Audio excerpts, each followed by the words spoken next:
नाम खुमारी एक सच्चाई है, यह कोई काल्पनिक आनंद नहीं।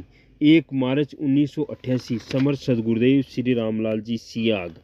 इससे स्पष्ट है कि संसार को आकर्षित करने के लिए पहले भारत का उठना चेतन होना जरूरी है। इसके बिना संसार को चेतन करना बहुत कठिन काम है। हम देखते हैं कि हमारे आम देशवासियों की एक प्रवृत्ति बन गई है कि वे पश्चिमी जगत की आंख बंद करके नकल करने में लगे हुए हैं। दूसरी तरफ पश्चिमी जगत के लोग भारत की गलियों की खाक छानते हुए शांति की खोज कर रहे हैं। बहुत ही विचित्र स्थिति है। इस अपार सात्विक धन के हम मालिक हैं, उन्हें तो इसका कुछ भी ज्ञान नहीं है और समुद्रों पार से आकर विदेशी उसकी खोज कर रहे हैं। बहुत ही अजीब स्थिति है। मुझे अच्छी तरह याद है, ऋषिकेश में मुन्नी की रेती में गंगा के किनारे में खड़ा था। इतने में कुछ विदेशी भगवा वस्त्र पहने वहां आकर खड़े हो गए। थोड़ी ही देर में कोट पैंट धारी कुछ सज्जन सपरिवार वहां आ गए। उनमें से एक सज्जन ने अंग्रेजी भाषा में उन विदेशियों से बात शुरू कर दी। क्योंकि मैं भी पास ही खड़ा था, इसलिए मैं भी सुनने लग गया। हिंदुस्तानी सज्जन ने कहा कि आप लोग बहुत समझदार और सभ्य लोग हैं।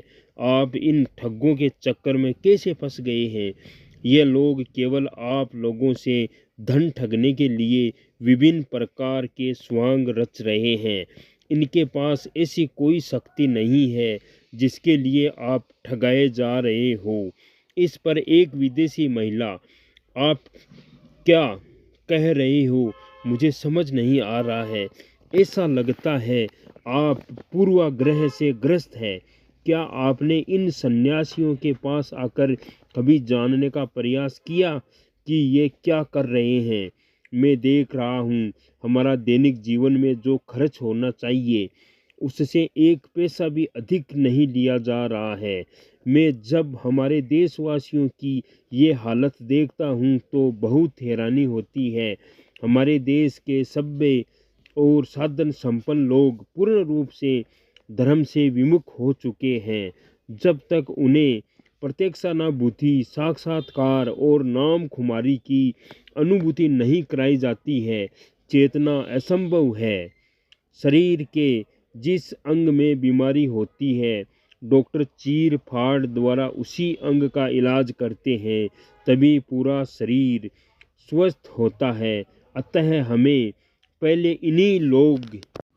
इन्हीं बीमार लोगों का इलाज करना है, तभी चेतना संभव है। हम देख रहे हैं, हमारे देश के प्राय सभी राजनेता वाममार्गी तामसिक तांत्रिकों के चक्कर में पड़े हुए हैं।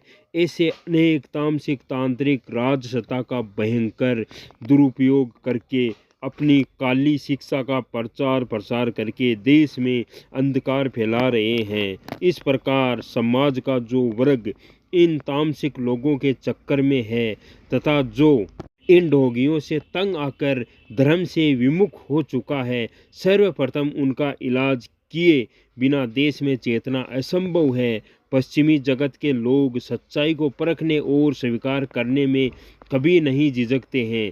सबसे कठिन काम तो पूर्वाग्रह से ग्रस्त तथाकथित सभ्य और संपन्न लोगों का इलाज करना है। इनका इलाज होने पर पूरा शरीर स्वस्थ हो जाएगा। सत्ताधारी और इन संपन्न और सभ्य लोगों की कोई अधिक संख्या नहीं है।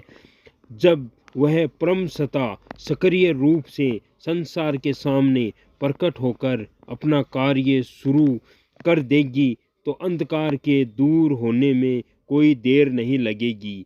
मुझे स्पष्ट बता दिया गया है कि हर परिवर्तन का समय सुनिश्चित है।